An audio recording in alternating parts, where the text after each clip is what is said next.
So I have a confession to make. I'm not a morning person. I know a lot of people probably think I am. People say, your personality sounds like one of those morning people. Well, didn't mean to throw you off like that, but no, I'm not a morning person. In fact, I hate mornings. I mean, I despise the morning. I'm like a night owl, like severely a night owl. But it doesn't mean that all my life I've done that. There was just times that I had to go to bed early to get up early. It's just how it was. Like there's times you have jobs and you just got to go to your work and you can't be tired at work or you'll get fired. So there's been many years of my life that I've just had to be in a schedule that wasn't really optimum for me. And even currently, I'm not really staying up as late as I would like. I've been fighting that whole schedule thing, Some of my friends and family say, just go for it. Don't worry about other people. If you want to stay up all night and sleep all the rest of the morning, then who cares? But you and I know that it's a little harder to be functional in society when you're like the opposite of most people. And it's interesting to look at different figures and things of what percent of the population sleeps at different times of the day. And of course, there's all kinds of charts on that, but it's interesting. If you have a moment, you might want to check those out.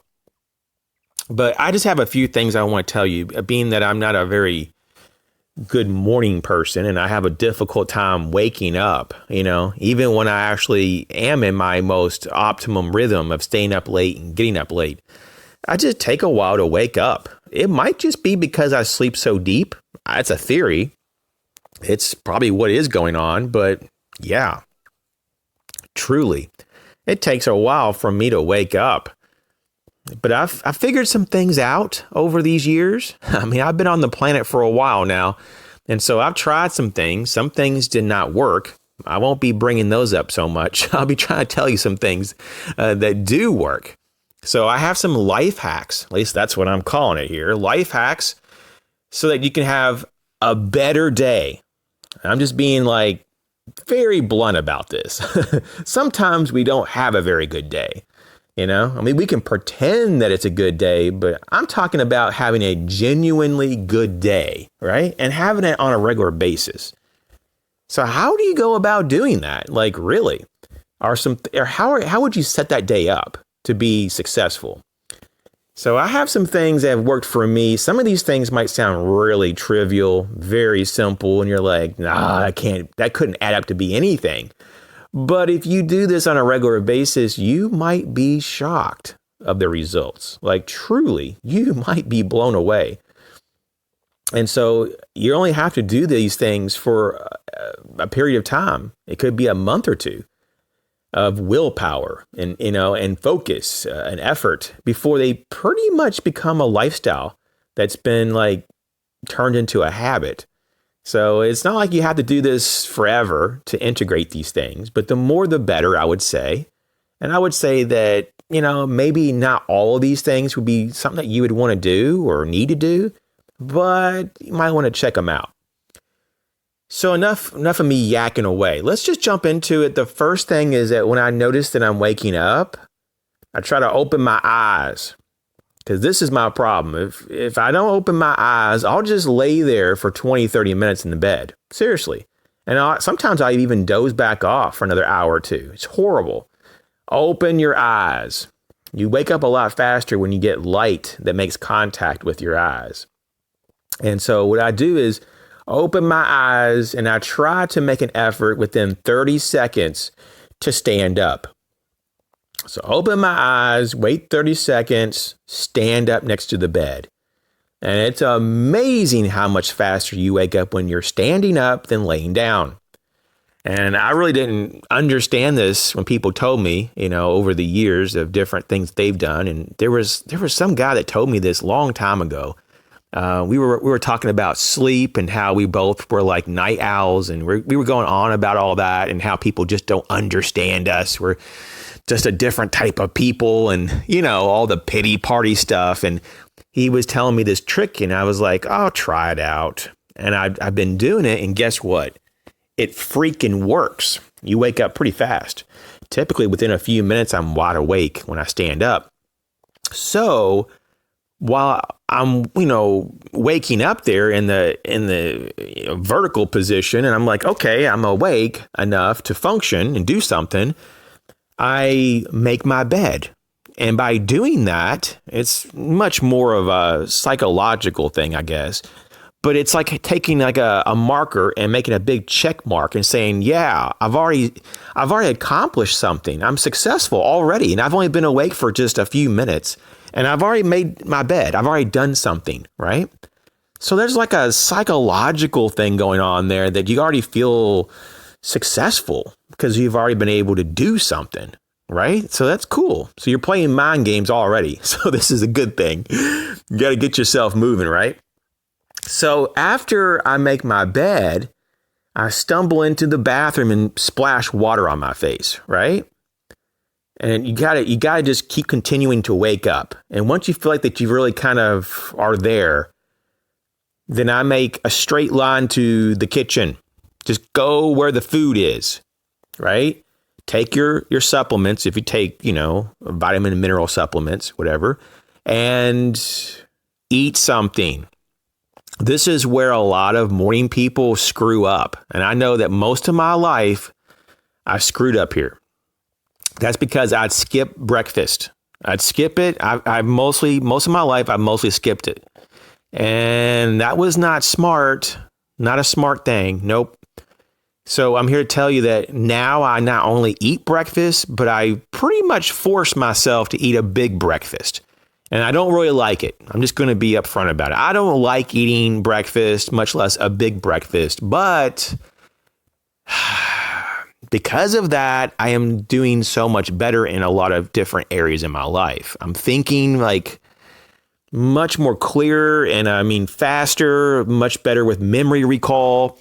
I have just a lot more energy and stamina throughout my day when I'm doing things. Like my mood is much better, even though I never really was that moody. But I tell you, I can even tell a difference. Like my mood is more, consistent, and I just feel happier. You probably don't want to hear it anymore, but yeah, that stuff works. So eat something. And I've noticed that when I have something that has good fats, some, like omega fatty acids, like omega-3, 6, and 9 in particular, like avocados have some of that. And boy, do I feel better. So you got to feed the brain as well. Your brain needs some good fats. And don't forget some protein in the morning. You don't have to go overboard. Everybody's pushing the whole protein thing. You probably don't need as much protein as people are telling you, but have something with protein. Don't just do a bunch of carbs, right? Okay. So at this point, I get something in me and I'm like, oh, usually I'm stuffed, but it's a good stuff. It's going to really help me through the day. And that's where I say to myself, get outside and go for a walk. Before I do that, I stretch for a few minutes and just walk. It could just be going up and down the driveway a few times, around the yard. I have woods on my property, so I can just go in the woods. I have trails cut. You may be in a situation that you live in a subdivision where you have sidewalks. Take advantage of those sidewalks. I'm pretty sure you pay taxes. You're paying for those sidewalks. Use them. So go around the block a few times. Maybe get even really adventurous and go for a jog. Get that heart rate up. And I'm telling you, it does wonders for you. Once again, all kinds of benefits. It sets you up for the rest of the day to feel good and do good things. And you're already going to be having a better day because of it. So you're going to be healthier. You're going to have less stress, whatever you're going to be doing. And the rest of the day, you have these endorphins, pumping through your body from this movement. It's just all good. You're bringing your stress level down. And you're bringing your stress hormones down. Everything is good when you're doing exercise. So you finish your morning walk, or maybe it's a jog or even a run. Some of you guys probably run. So that's cool. And then you come in and guess what's next? You want to take a shower, right? You got to kind of clean up. You don't want to be sweaty, for the rest of the day or smelling or whatever. Now, this is where it kind of deviates from the average person. Now, I like hot showers. Don't get me wrong. I really, really like hot showers. But I found out they're really not as good for me as I thought they were. And this kind of blows my mind because, you would think something this simple would be kind of common sense. But actually, cold showers they have crazy benefits. It's like off the chain. My hair is a lot better conditioned. It's a lot more hydrated. You don't think about the hot water hitting you in the shower, but it actually dries your hair out. It's crazy when you think about all this. My skin is, it's a lot better conditioned than it was when I had hot showers as well. Once again, it just doesn't dry my skin out when you have cold water. Basically, I feel more awake, more refreshed. I just feel like I have more energy with cold showers. I don't know. All kinds of things happen. I almost feel like it's got like a detox program. I just feel better overall, like general health wise. And there's all kind of testimonials on this. And I think there's even some science behind this cold showers, but you definitely want to check into it and experience it. And I'm not talking about just doing it once or twice and call it quits. Do it for a couple of weeks.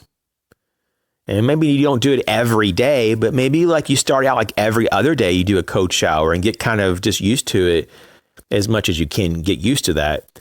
And you might be surprised, for a lot of people, including myself, like if you work out, like your muscle recovery or just a workout recovery is faster when you have cold showers. Yes. So lots to be said about this. Now, after my cold shower, which at this point, a lot of people are saying, I don't know about this guy. He wants me to eat a big breakfast and go for a walk and get into a cold shower. It sounds like a miserable day. But I tell you, this all adds up and you're going to have a great day. Trust me. So at this point, you want to sit down for a moment in a quiet place, right? And you want to decide on a focus point. Maybe a couple of focus points for the day. Like, how are you going to direct your energy and your time? And what these really are your goals. You're just going to pick a goal or two that day. You might go up to 3 goals, but, don't overwhelm yourself. Do things that are practical. Because if you lay out like 5 or 6 things that you want to, get done that day, and each one of them are a bit involved, you may get so overwhelmed trying to do all this in one day that you just don't want to do any. You may just bail on the whole list. So do things in a practical fashion. And so have a focus point or two for the day, have those goals. And what this really translates to is have something to work towards. Have something to work towards. And the next part of this is to have a project that you enjoy doing. And I kind of like to do long-term projects. So after you do your daily goals and you accomplish them, and this typically happens when you get like back from work or something, allow yourself to do something, to build on from previous days. That's so fun, It could be like a hobby, a project that you're, whatever it is. Just work on something and something that you're going to be proud of to finish. And what this really translates to be, is that you have something to look forward to. So the first part is have something to work towards. And the next part is have something to look forward to. That's important. It's an important thing. It's not just all psychological, even though a lot of this is.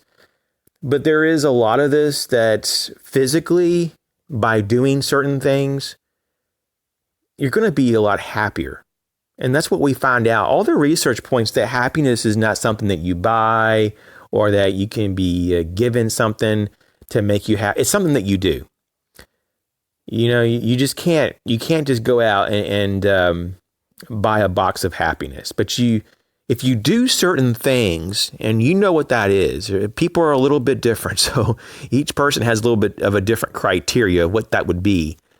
But you have certain things that you can do, and the result is happiness. That's pretty cool. So know what those things are and do them, right? And hopefully you'll have a better day. You guys take care.